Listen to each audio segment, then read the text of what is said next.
சிறந்ததை தருபவர், ஏமாற்றங்கள் இல்லையே. வாக்கு பண்ணினவர் மாறிடா, வாக்கு தத்தம் நிறைவேற்றுவார். வாக்கு பண்ணினவர் மாறிடா, வாக்கு தத்தம் நிறைவேற்றுவார்.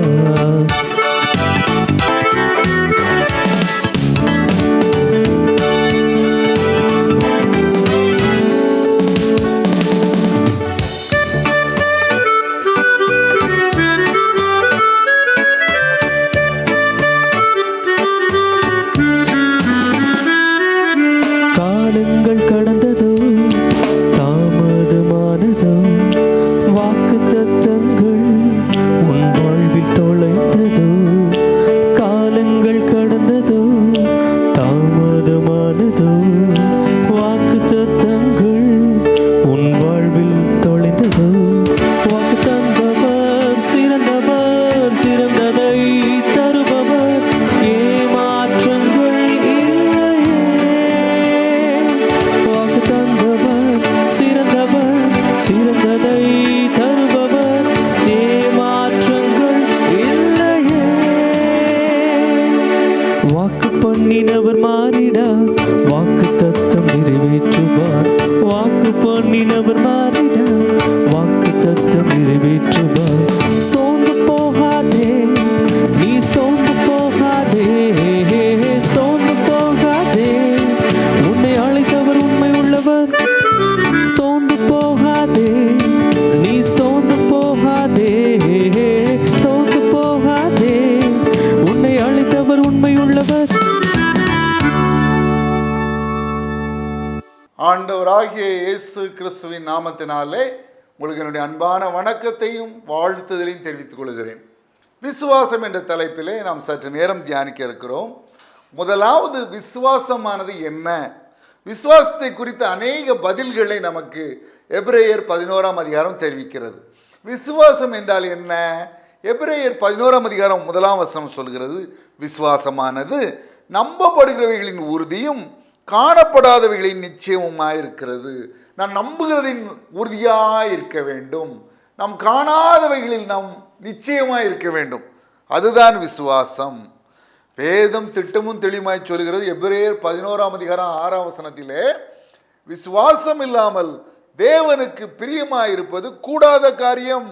ஏனென்றால் தேவனிடத்தில் சேர்கிறவன் அவர் உண்டென்றும் அவர் தம்மை தேடுகிறவருக்கு பலன் அளிக்கிறவர் என்றும் விசுவாசிக்க வேண்டும். விசுவாசம் இல்லை என்றால் கிறிஸ்தவ வாழ்க்கையே இல்லை. விசுவாசம் இல்லாமல் ஒரு மனிதனும் தேவனை பிரியப்படுத்த முடியாது. என்ன விசுவாசிக்க? தேவனிடத்தில் சேருகிறவன் முதலாவது தேவன் ஒருவர் உண்டு என்று விசுவாசிக்க வேண்டும். தேவன் இல்லை என்று சொல்லுகிறவன் மதிக்கெட்டவன் என்று வேதம் சொல்லுகிறது. ஆகவே முதலாவது என்ன விசுவாசம்? தேவன் ஒருவர் இருக்கிறார் என்ற விசுவாசம். அவரை தேடுகிற எனக்கு அவர் பலனளிப்பார், பதிலளிப்பார், உதவி செய்வார் என்ற விசுவாசம். முதல்ல என்ன விசுவாசம்? தேவன் இருக்கிறார் என்ற விசுவாசம் வேண்டும். இரண்டாவது, அவரை தேடுகிற எனக்கு அவர் உதவி செய்வார் என்ற விசுவாசம் வேண்டும். அதுதான் வேதம் திட்டமும் தெளிவுமாய் சொல்கிறது. விசுவாசத்தை குறித்து சில சம்பவங்களை உங்கள் மத்தியிலே நான் வைக்க விரும்புகிறேன். ஏனென்றால் இந்த வாரமும் அடுத்த வாரமும் விசுவாசத்தை குறித்து தான் தியானிக்க இருக்கிறோம். முதலாவது, ஒரு இடத்தில் மழை பெய்யாமல் வறண்டு பல வருடங்கள் காணப்பட்டது.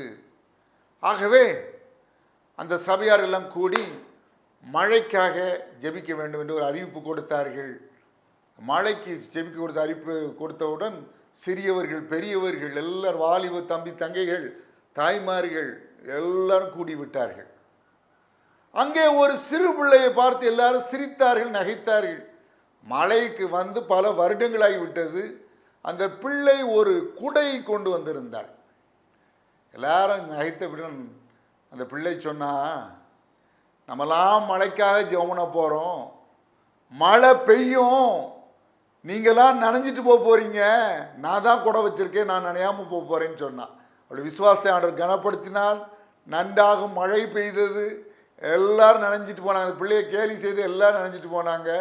அந்த பிள்ளை நனையாமல் அந்த குடையை வைத்து கொண்டு சென்றாள். என்று ஒரு சம்பவத்தை ஒரு புத்தகத்திலே நான் வாசித்தேன். பாருங்கள், விசுவாசத்தோடு ஒன்று கேட்கும் பொழுது அந்த விசுவாசத்தை தேவன் கனப்படுத்துகிறார். அதனால் வேதம் சொல்கிறது, யோவான் 11:40 நீ விசுவாசித்தால் தேவனுடைய மகிமையை காண்பாய். விசுவாசத்தோடு ஜெபிக்கிற ஜெபத்தை, தேவனிடத்தில் ஜெபிக்கிறேன், தேவன் கட்டாயம் அவனுடைய ஜெபத்திற்கு பதிலளிப்பார் என்று விசுவாசத்தோடு நாம் ஜெபிக்கும் ஜெபத்தை தேவன் கேட்கிறார், அவர் கனப்படுத்துகிறார்.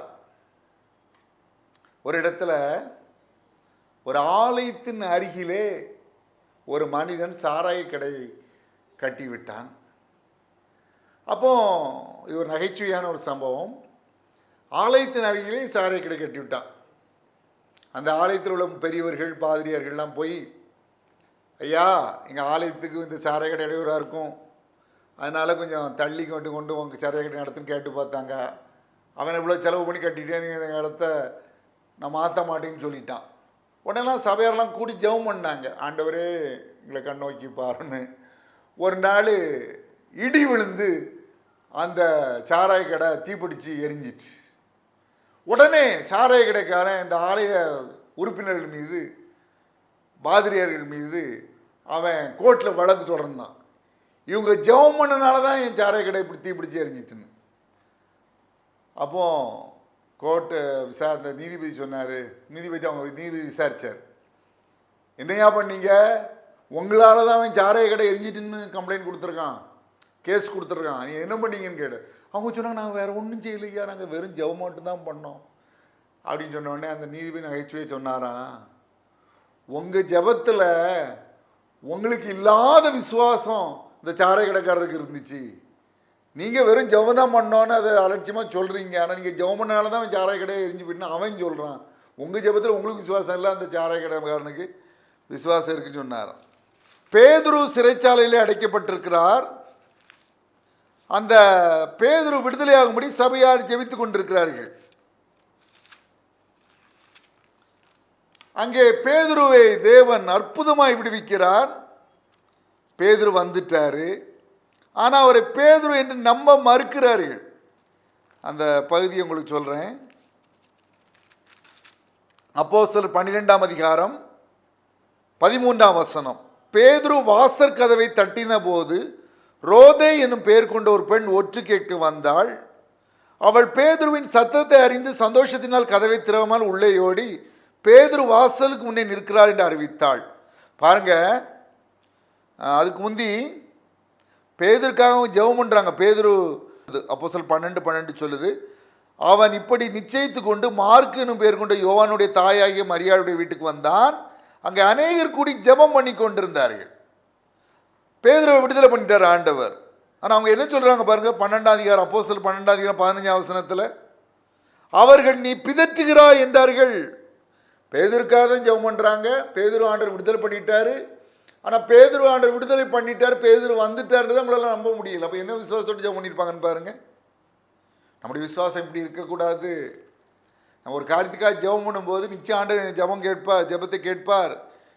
நான் என்ன காரியத்தில் ஜெபம் பண்ணுறேனோ அந்த காரியத்தை ஆண்டவர் நிறைவேற்றுவார் விசுவாசிக்கணும். நம்ம ஆண்டவர் ரொம்ப பெரியவர். ஏசாயா 66:1 வானம் எனக்கு சிங்காசனம், பூமி எனக்கு பாதபடின்றார். சங்கீதம் 33:9 சொல்கிறது, அவர் சொல்ல ஆகும், அவர் கட்டளையிட நிற்கும். மத்தேயு 28:18 வானத்திலும் பூமியிலும் சகல அதிகாரம் உடையவர் அவர். சங்கீதம் 147 சொல்கிறது, அவர் நட்சத்திரங்களின் இலக்கத்தை எண்ணி அவளை எல்லாம் பெயரிட்டு அழைக்கிறவர். இம்மட்டும் வா, மிஞ்சி வராதே, உன் அலைகளின் பெருமை இங்கே அடங்கு கிடவது என்று சமுத்திரத்தின் அலைகளை அடக்கிறவர் என்று யோபு புத்தகத்திலே வாசிக்கிறோம். அவர் சர்வ வல்லமையுள்ள தேவன். ஆதியாகமம் 17:1 வேதம் சொல்லுகிறது. அவ்வளவு மாட்சிமை பெருந்தவர். சமீபத்திற்கு மாத்திரமல்ல, தூரத்திற்கும் தேவன். எவனாகிலும் தன்னை நான் காணாதபடிக்கு தன்னை ஒழித்துக் கொள்ள கூடுமோ? நான் சமீபத்திற்கு மாத்திரமா தேவன், நான் தூரத்திற்கும் தேவன் அல்லவா என்று அவர் சொல்லுகிறார். இதோ நான் வானத்தையும் பூமியையும் நிரப்புகிறவர் என்று சொல்லுகிறார். நான் என்றென்றைக்கும் ஜீவித்திருக்கிறவர் என்று சொல்லுகிறார். நான் ஆதியும் அந்தமும் அல்வா உமைக்காவும் இருக்கிறேன்னு சொல்ல. அவ்வளோ பெரிய ஆண்டவர். நம்ம கேட்குற எந்த கோரிக்கையும் அவரால் நிறைவேற்ற முடியும். நம்ம வைக்கிற எந்த விண்ணப்பத்தையும் அவரால் நிறைவேற்ற முடியும். அதை மறந்து போகக்கூடாது. அது அவர் பார்வைக்கு லேசான காரியம், அது அவர் பார்வைக்கு அற்பமான காரியம். அந்த விசுவாசத்தோடு நம்ம ஜெபம் பண்ணணும். ஒரு பையன் ஒரு கிராமத்தில் கிணற்றில் விழுந்துட்டான். அவனை காப்பாற்றுறதுக்காக ஒரு கயிறை அந்த கிணத்துக்குள்ளே இறக்குனாங்க. அந்த பையன்கிட்ட சொன்னாங்க, இந்த கிணத்துடைய அந்த கயிறு விட்டு ஒரு முனையை பிடிச்சிக்க, மறுமுனையை நாங்கள் பிடிச்சிக்கிறோம், அப்போ நீ இந்த கயிறை பிடிச்சி ஏறி வந்துடலான்னு சொன்னாங்க. அந்த பையன் சொன்னான், இந்த கயிறை நான் பிடிச்சிக்கிடுவேன், ஆனால் மறுமுனை எங்கள் அப்பா பிடிக்கணும், எங்கள் அப்பா பிடிச்சாதான் நான் ஏறி வருவேன். எங்கள் அப்பா பிடிச்சா ஒரு நாள் அந்த கயிறை விட மாட்டார். எவ்வளோ நம்பிக்கை பாருங்கள் அந்த சிறுவனுக்கு. எங்கள் அப்பா அந்த கயிறை பிடிச்சா ஒரு நாள் விட மாட்டார். என் காலங்கள் உமது கரத்தில் இருக்கிறது சங்கீதக்காரன் சொல்கிறான். என் உள்ளங்கையில் உன்னை வரைந்திருக்கிறேன் எப்படின்னு ஆண்டவர் சொல்கிறார். ஏசாயா 49:16. அவருடைய கரத்தில் நீங்கள் பத்திரமா இருக்கிறீங்க. அந்த விசுவாசம் உங்களுக்கு வேணும். எங்கள் அப்பா என் வாழ்க்கையை பிடிச்சிக்கிட்டு இருக்கார், அவர் ஒரு நாளும் கைவிட மாட்டார். நான் உன்னை விட்டு விலகுவதும் இல்லை, உன்னை கைவிடுவதும் இல்லை என்று சொன்ன ஆண்டவர் ஒரு நாளும் கைவிட மாட்டார். இதுதான் ஏன் விசுவாசம். நம்ம ஜெபம் பண்ணலாம். அன்புள்ள பரம தகப்பனே, நீ விசுவாசித்தால் தேவனுடைய மகிமையை காண்பாய் என்று சொல்லியிருக்கீங்க ராஜா. விசுவாசத்தை குறித்து எங்களுக்கு கற்றுக் கொடுத்துருக்கீங்க ராஜா.